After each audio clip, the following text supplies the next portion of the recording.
Hey, it's Jordan with Status Coup. The political world, the media, and right-wing media in particular is having a nuclear meltdown over Donald Trump and his Mar-a-Lago compound being raided by FBI agents on Monday.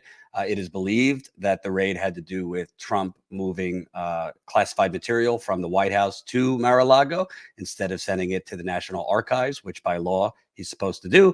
Obviously, the Republican knee-jerk reaction is but Hillary's emails, which there is some validity to. Hillary was not raided, and she was not prosecuted when she probably should have been for mishandling classified information. But in the Trump situation, boy, is right-wing media not taking this well. Let's first start with Mark Levin, radio host, right-wing hero, and Fox News mainstay. Let's hear his response. This was well orchestrated, so this has been going on for weeks. Now, you keep asking your guests, what's the justification?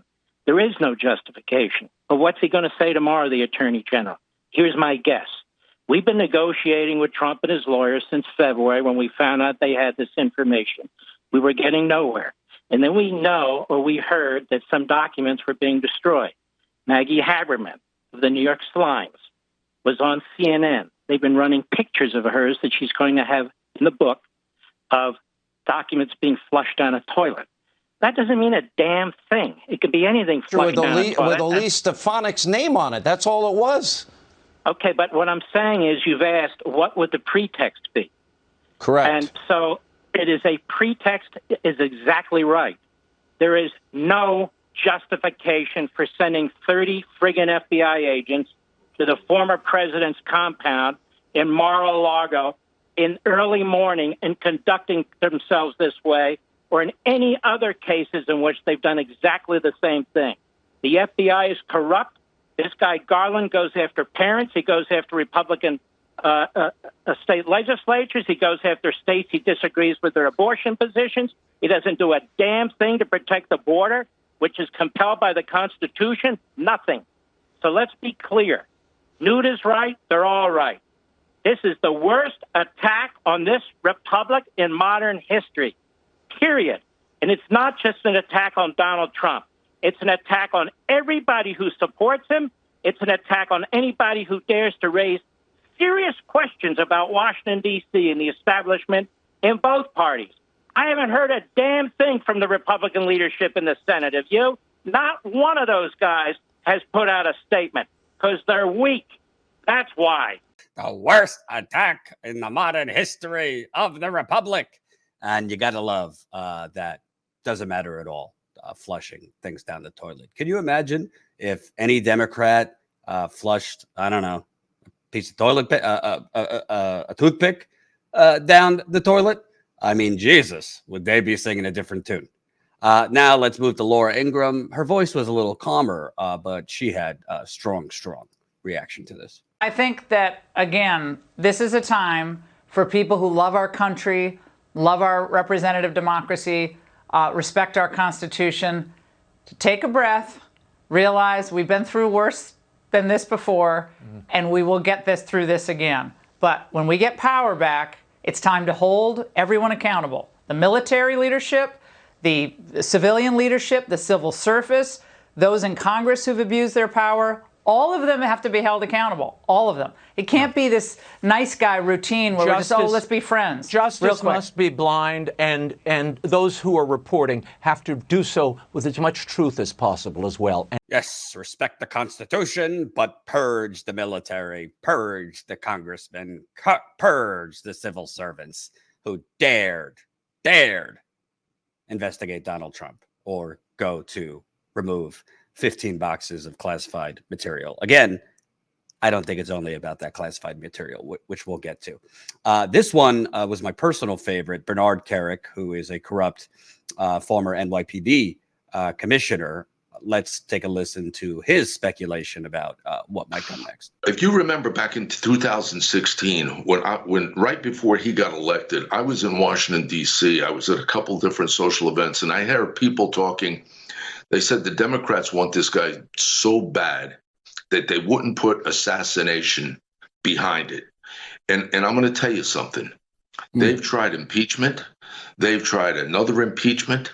They've tried one investigation after another. This is about one thing. This is about stopping him from running in 2024. And I'm going to tell you something. I'm not into conspiracies. I'm not into anti-government rhetoric. This is the first time in my lifetime that I would say I am deathly afraid for Donald Trump. I would not put assassination behind these people. Okay, wouldn't put assassination beyond these people. Let's take a look at Florida state legislature, Anthony Sabatini. It's time for us in the Florida legislature to call an emergency legislative session and amend our laws regarding federal agencies, sever all ties with the DOJ immediately. Any FBI agent conducting law enforcement functions outside the purview of our state should be arrested upon sight. Let me repeat.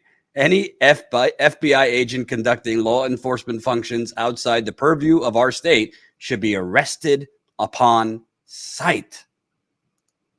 Meaning any FBI agent investigating, seizing documents, potentially part of a prosecution against our fearless leader, arrested upon sight, which you know is egging on the folks in 4chan and all these white supremacist extremists, endless tunnels and chats. What I just said here is an NBC News reporter who does a lot on right-wing extremism. The posts on these pro-Trump forums tonight are as violent as I've seen them since before January 6th, maybe even more so. I mean, that's just some of the right-wing reactions. It's like a freaking endless tunnel. There's no bottom. If you look on Twitter and this and that, to Trump's home being seized, which, by the way, did not happen in a vacuum. This was probably a weeks, if not months-long process. It probably had to get signed off, not just by a high-ranking judge, but the head of the FBI, probably the head of the DOJ. But I don't happen to think this is only about the classified information in those boxes. I want to play this former prosecutor on CNN, who I actually think made a good point about this, that, of course, you're not going to hear in right-wing media. Foreshadowed this every step of the way from Mueller. I mean, every investigation into him is a political hoax. We all knew that if DOJ did anything, that this was going to be the response. But I do agree with Alyssa that it will look bad if this is if this is dotting the I's, crossing the T's type of thing on a classified document concealing type of crime. But I suspect it's not. And I suspect it's not because, first of all, they got 15 boxes from there. They did discuss it in June. You have to 15 boxes in January. In January, and then they talked about what was, they had some discussions in June.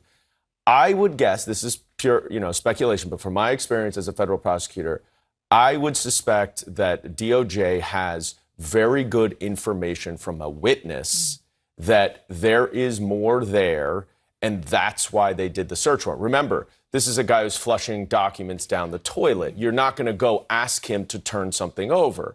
So you have to do a search warrant, and I don't think they're doing a search warrant just simply to sort of button up their investigation. I think they would only do this if they had real evidence of real indication of some evidence. And to be clear, what I just described is the political argument and what is going through his mind about his political future, which he sees is very much tied to the legal strategy.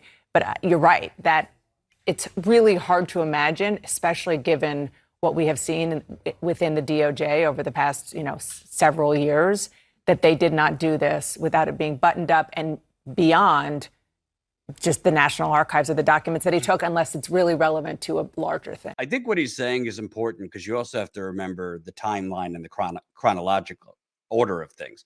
Trump has been hinting for months. When should I do it?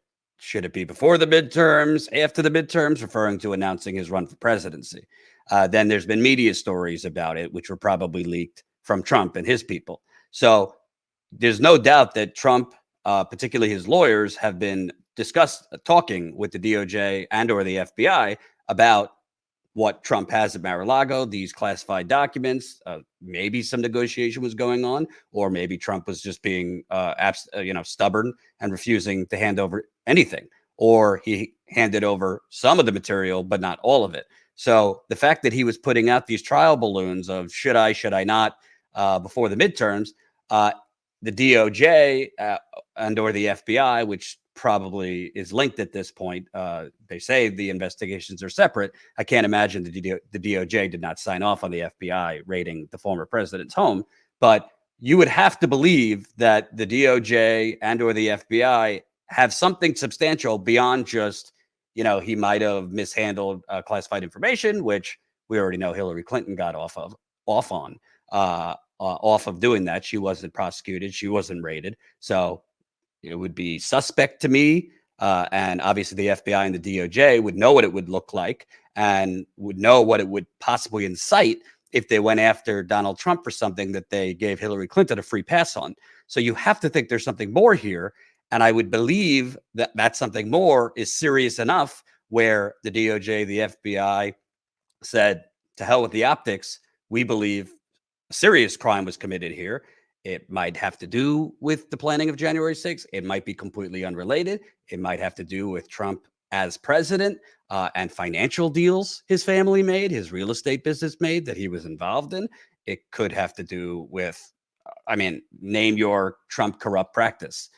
So we don't know what it's about, but what we do know is this does not happen in a week. It doesn't happen in a month. This had to be signed off at the highest levels of government.